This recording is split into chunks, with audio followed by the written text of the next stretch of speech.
Bless you. What is one language? Just unilingual? Monolingual? No idea. Plus like Well, 0.2. I doubt it. It probably does have a word, but no one uses it because it's not a flex to know one language. Imagine. I'm unilingual, not to brag, but I can sometimes speak English. Sometimes it's hard. Sometimes it's so hard. The most humbling experience to me is one when my partner asked me to check his grammar for English. Because then sometimes I'm like, yeah, I got this. And other times I'm like, when do you use a semicolon? Literally. Welcome back to the Midnight Memo. I'm Claire. And I'm Kristen. Thank you so much for joining us. And I feel like I haven't said this in a while, but we're a podcast that just kind of talks about midnight thoughts. Oh, tea. Yeah, I think I've been getting more questions like, what's the podcast about? Because we are so random. Yeah. But the premise of our podcast is that we're two insomniacs and we don't sleep a lot. And so we kind of talk about all the thoughts that keep us up at night. And yeah, sometimes it's fun, sometimes it's not so fun. But sometimes it's hard to think of what's been keeping us up at night. Yeah, literally today. I think we've been I was thinking about that. We were trying to think of what to talk about today, and we were actually genuinely struggling. We're haven't had any thoughts that have been really weighing heavy on us. And I didn't say this earlier when we were struggling, but I thought it in my head. I was like, are we doing okay then? Has our mental health improved? Exactly. I was like, am I cured? No. But am I doing better? Personally, I know I'm not doing better, but we finally discovered what we want to talk about this week. Yes. Okay.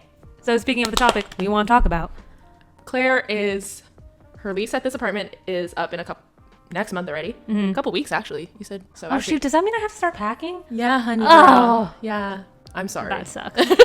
But anyways, Claire's moving out soon, and she has been on the hunt, aggressively on the hunt. Yeah. So I'm moving in with my boyfriend. Woo! And so because we found a place, and my boyfriend and I are moving in, Kristen already lives with her partner. Ew. We thought tonight would be a great time to talk about how you feel about the new transition once you're living with your partner. What it's like living with your partner versus starting to live with your partner. Yeah. And we also saw one TikTok that was talking about a specific statistic that 80% of people who move in together before getting married end up splitting up. Yeah. Which I thought was wild because I think, I guess I don't know if it's intuitive, but my first thought is, if you live with the person, then you kind of get to know their quirks and how they operate, and that makes your marriage, I would think, your marriage go smoother because you get to know what it's like, what they are like, how they live in their natural being. But I guess it's the opposite. But that makes sense too. It's okay, if you move in together and you can't live with the person, then you split up. So that also makes sense. It makes sense in what you just said, but I do think that the caveat to what they were saying was, you move in before you get married, and then you divorce. It's not and that's 80%. That's 80%. Oh, so just kidding. Yeah. So yeah, if you move in and then you realize, our living styles does not work, don't align, then you split up. That's fine. But I think the stat is saying 80% of people who move in together before getting married, then get married. Okay, right. Divorce. That's really wild. That's not okay. That's definitely not intuitive to me. That's crazy. Yeah, I was in the same boat as you because I was like, if you move in together, you get to know how each other lives. You get to say, hey, I don't like when you do that. Can we switch it up or come to a compromise in that situation? And so once you're kind of comfortable with cohabitating with that person. Cohabitating. I love that. Then it's okay, if it's doable, then we can do We're still good. We still like each other. Let's get married. Yeah. If you can barely stand the person you are cohabitating with and you're going to get married to the motherfucker, nah. Yeah. Be me. And honestly, I don't think I know anyone who hasn't lived with their partner before getting married. In today's day and age, it's definitely rare. I feel like. Yeah, it's definitely you already live with them or you moved in with each other at least to an apartment for a few months before getting engaged, or you get engaged and then you move in and then get married. Yeah. But you're still together before getting married. Yeah. I feel like part of the reason for that too might also be because cost of living is expensive as fuck now. That's true. So I wonder how much of that has to go with economics. Because I feel like also people didn't move in together because the whole idea of why you wear white at your wedding, right? Purity and whatever, all that jazz naz. So it's you're not going to live together with your spouse until that is your spouse. So whereas now we've kind of broken that mold. So it's I think that if you were it's so much pressure to wait until you are married to live together. Oh, Because I what agree. if like That's part of my motivation. yeah, That was like mine, at least. yeah, same here. Because if we don't live well, then what's the point of What happens when you get in a marriage where like when you're married, you realize you can't live together, like, but I think that's also why Yeah, some we're stuck marriages before together. The divorce rate now is so much higher yeah. than it was. But I wonder how much of that is because marriages are worse now, or it's just acceptable. I think it's acceptable. I think it's acceptable rather Yeah. than, I feel like if divorce wasn't like completely taboo, yeah. then like it was, I feel like divorce rate would have been just as high. In theory, conspiracy theorists. That's fair. I would agree with that because I think there was a lot more social like pressure and structure. There still is a lot of social pressure. Like divorce is still, I don't want to say frowned upon, but people are still like don't have divorce. Yeah, Yeah. kind of. I think. yeah, I don't But know. It's definitely more accepted now because I feel like we've accepted it a little bit more, and there's less like other external societal pressures to be like, no, you build that family, you married into that family, you build that family. Yeah, like you have to stick it out. You have to whatever. Yeah, we're more flexible blended families nowadays, I think, in our generation, in our society. Yeah, I would agree with that. So you and your partner are moving in together. Mm-hmm. You guys have been dating for like a year, but you guys have been looking for a place for a while, right? Yeah, I would say like a month at least. Okay, but you guys started talking about this. Like, I guess I want to know, like, how was that?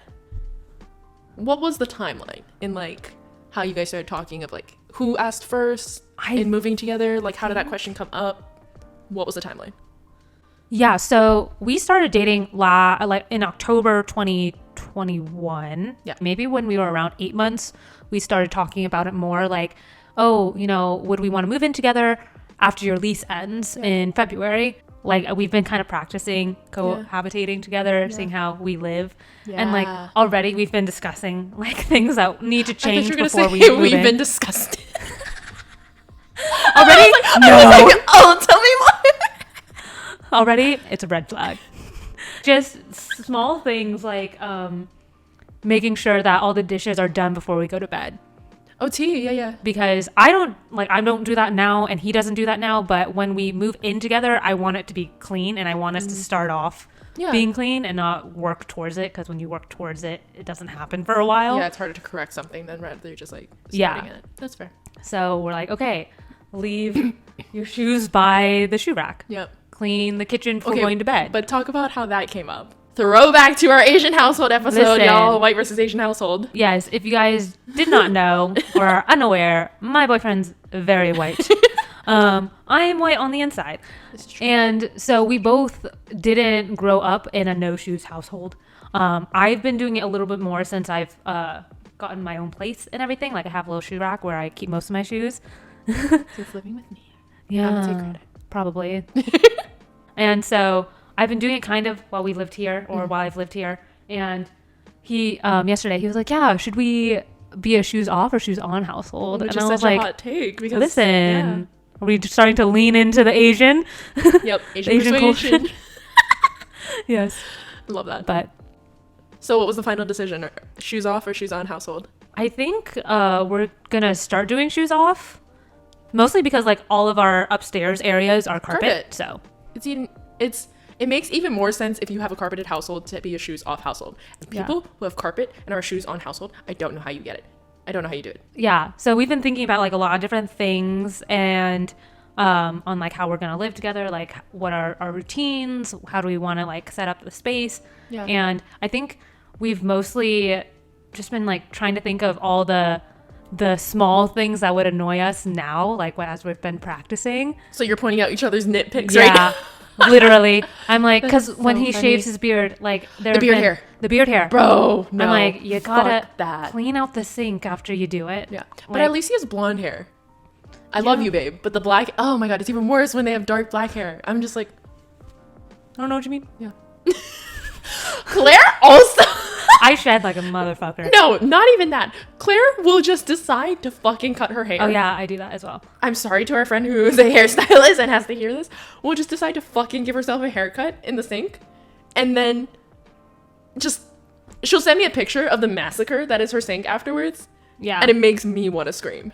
I Yeah. can't imagine if I was like, that was my actual profession, how that would make me Listen, feel. it's worked out thus far. I don't know how you do it. Anyways. Were there any things that once you moved in with your partner that were like a learning curve, or like, ooh, like, should I mention this to him? Should I not? Well, we started dating in the pandemic, like peak pandemic. We started dating in 2020. So already great start. And after his lease was up, he wanted to live on his own for the first year, because he's never lived on his own at that point. And I fully supported that. And I really wanted that, because I wanted him to know what it's like to live on his own. What is he like? What is his habits? What are his tics? Like, really get to know yourself before living with me. If I was smart, I would have molded him so that way I could be super OCD about it. But I wanted him to grow and like figure out his own thing and everything, right? So we lived separately for the first year before we moved in together. But because it was COVID, also, we definitely would have like these gaps where we would just kind of live at each other's places for a little bit. We tried really hard not to, because we also wanted to like give each other space, whatever, when you are first dating. Yeah. But it was also, I think it definitely sped up the process when he got a dog, because I also, I offered to help him out with that. So I actually decided to spontaneously live with him for like a week. The first 2 weeks when he first got his dog. So then just like suddenly I'm living there for the whole week, working there. That was weird. That was really weird, because it was also like I'm living, up until that point, whenever we hung out, it was usually at my place. So it was like he was coming over to my place, it's in my space. And then when I was living with him at his place, it was like I'm living in someone else's space. And that was really weird for me, because I just felt like I was like existing in someone else's household, and it felt weird. Yeah. But I think any weird things when we started living together? I think it was very interesting to see what he's like 24/7, if anything. But like I can't think of anything that like really annoyed me or anything like that. You're so nice. I know, and I don't want to be. Like, I'm trying.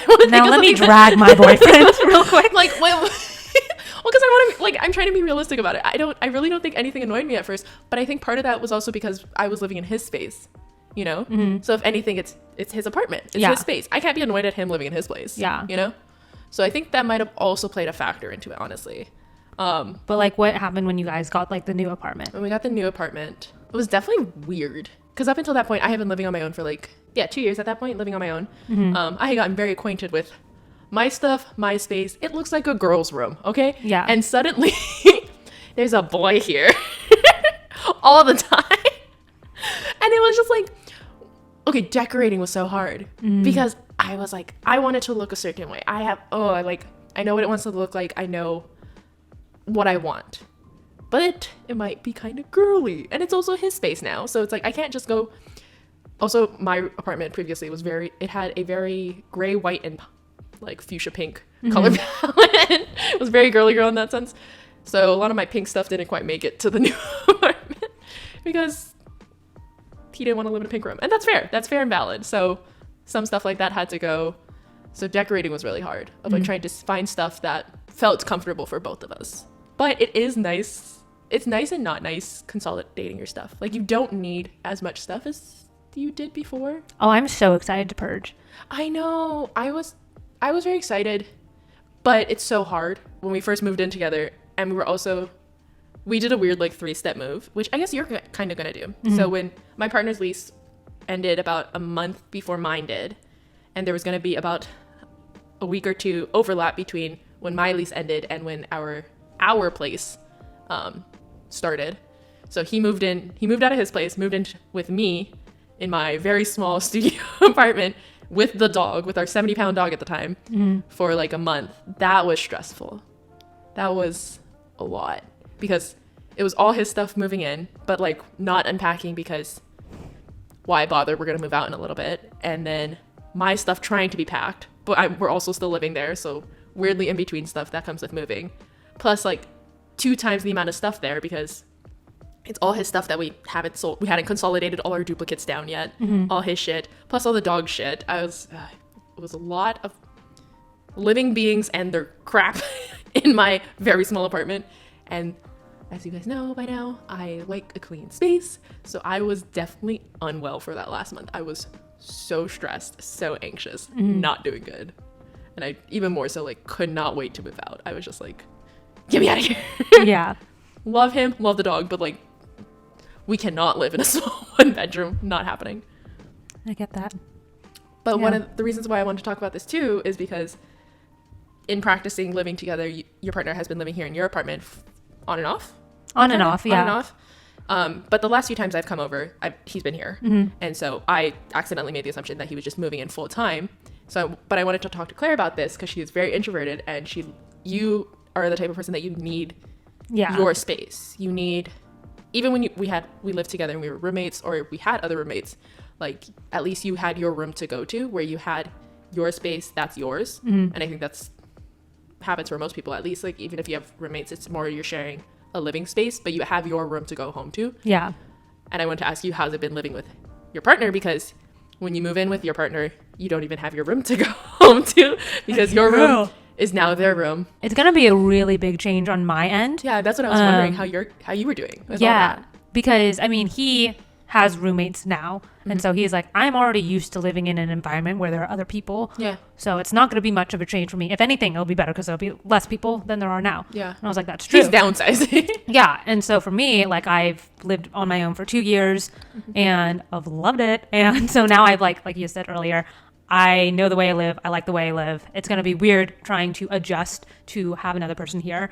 And especially because both my partner and I are introverted people, we need time apart to recharge and all of that. And what's been nice is that I think in some ways we're both a little like neurodivergent in a way, to where we can have our introverted time in the same space. Okay. And so like we don't have to talk or like acknowledge that either one of us is there, but like we'll both be on our phones, just like scrolling TikTok, Instagram, looking at funny photos. I don't know. Yeah. Like whatever. Doing your own thing.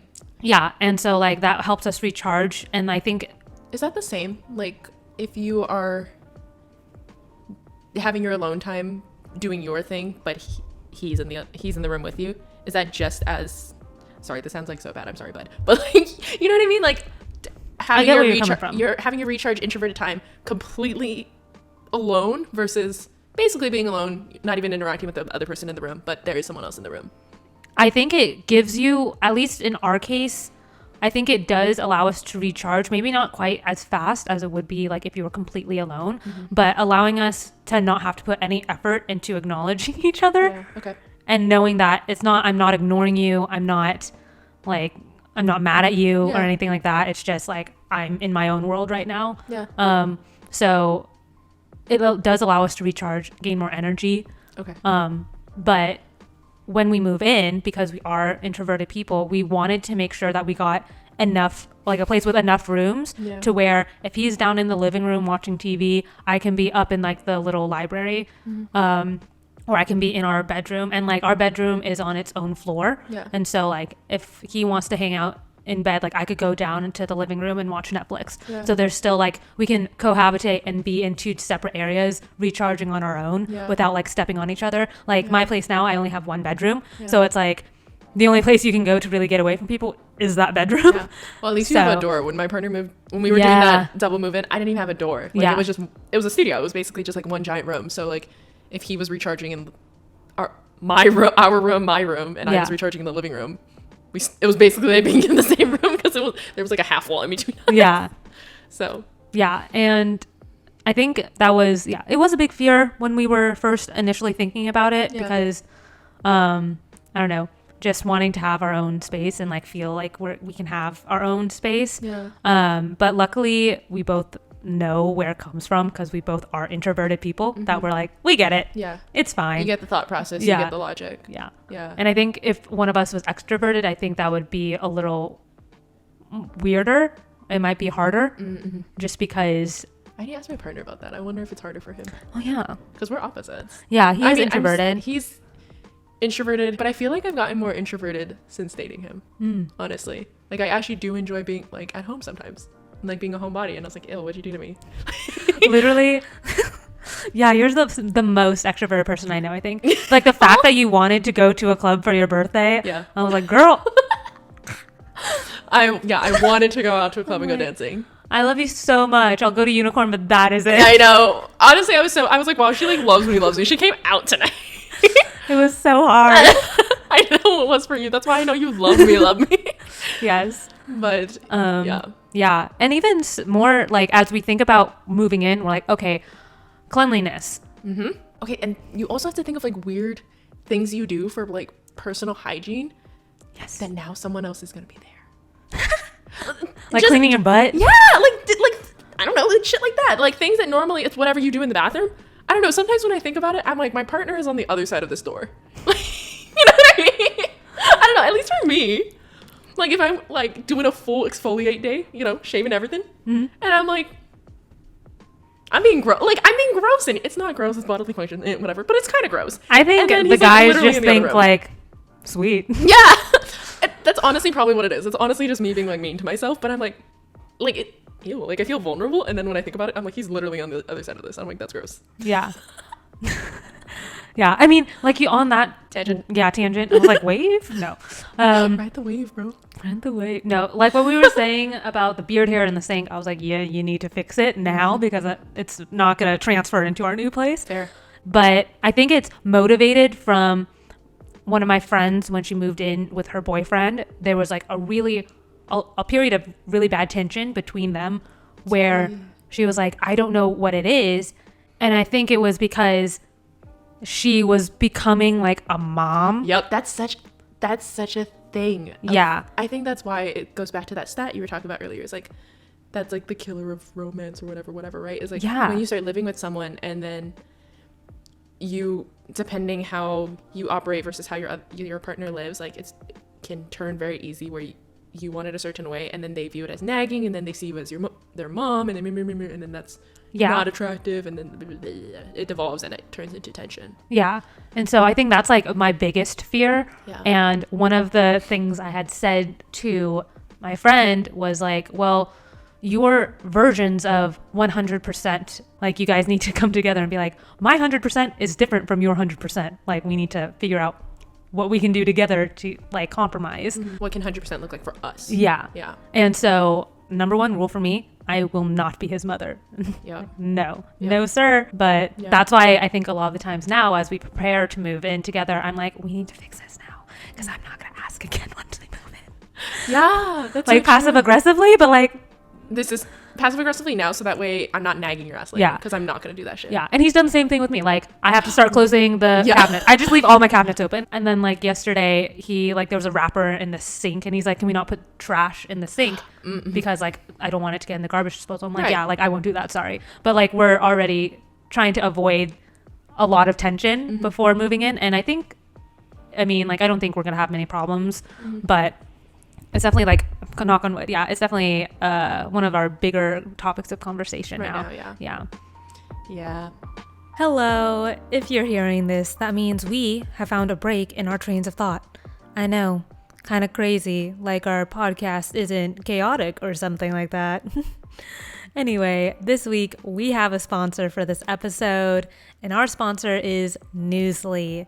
And you're probably wondering, what is Newsly? Well, Newsly is an all-in-one audio super app for iOS and Android. It picks up the most trending articles on the web on topics you choose at any given moment and reads them to you in a natural human voice. For the first time, the entire web becomes listenable, all in one place. So you can stop scrolling and start listening. You can follow any topic as specific as you'd want, from sports to business to Bitcoin, or even the Kardashians. And they have podcasts as well. Explore trending podcasts from over 80 countries. Our podcast, The Midnight Memo, will be there too. Make sure to check them out. Download and use Newsly for free now from www.newsly.me or from the link we have down in our description.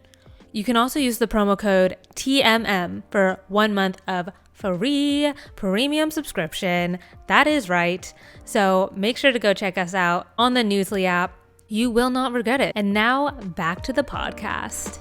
Was there anything that you were, when you guys just moved in together or were thinking about moving in together, that you were worried about?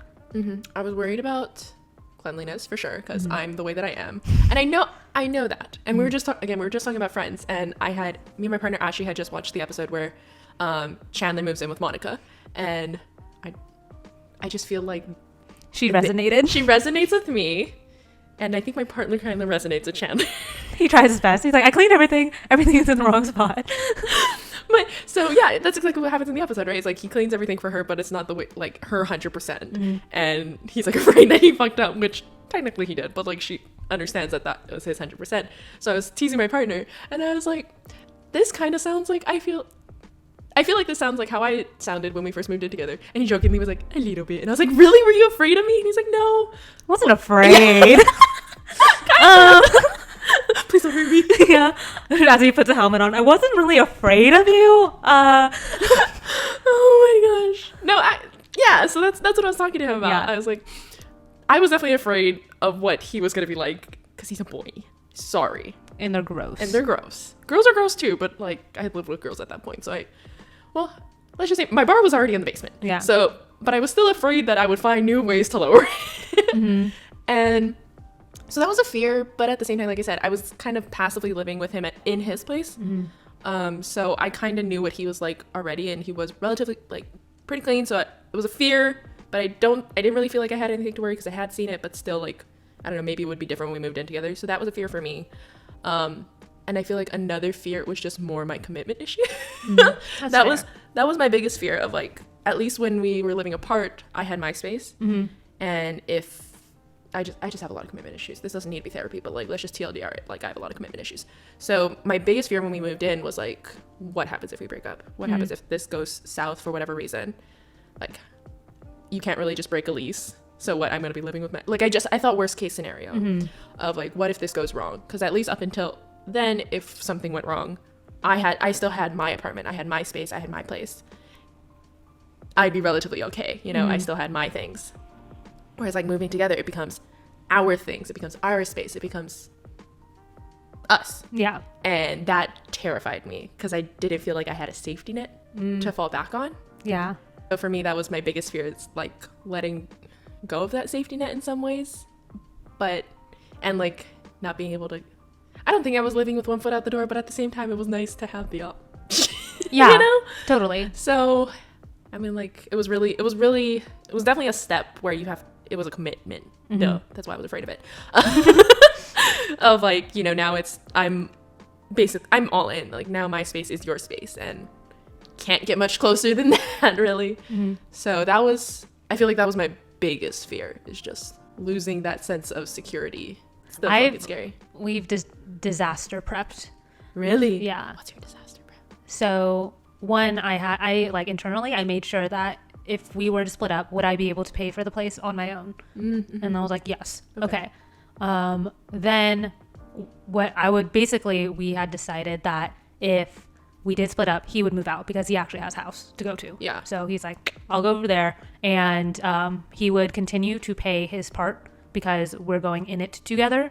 So both of our names are on the lease. It's not one person's responsibility. Yeah. And just like decency, like you're gonna pay your part if it happens. Mm-hmm. So like we had that as a backup plan. But yeah, it's a lot of weird stuff to think about. Yeah. But it's a very adult-y thing. I know, I don't like it. I know. Do you have any questions about what to look forward to when you guys move in together? Yeah. I like that I have someone to come home to. I have someone to come home to like vent if I had a bad day or a weird day, whatever it is. Or like excitedly talk about my entire day if it's like a really good day or whatever have you, or not talk about it if I don't want to talk about it. And being extroverted, that's very good for me. Or like, so if you don't like a chore, that's what the other person's for. Oh my god, yes. Because like I hate doing dishes. You and I, we both hate doing dishes. We hate touching it. And like, so yesterday we're like, you know, doing the things you need to do to be an adult and like exist, and it sucks. But like, at least if you have someone else, sometimes you can like tag team them on stuff.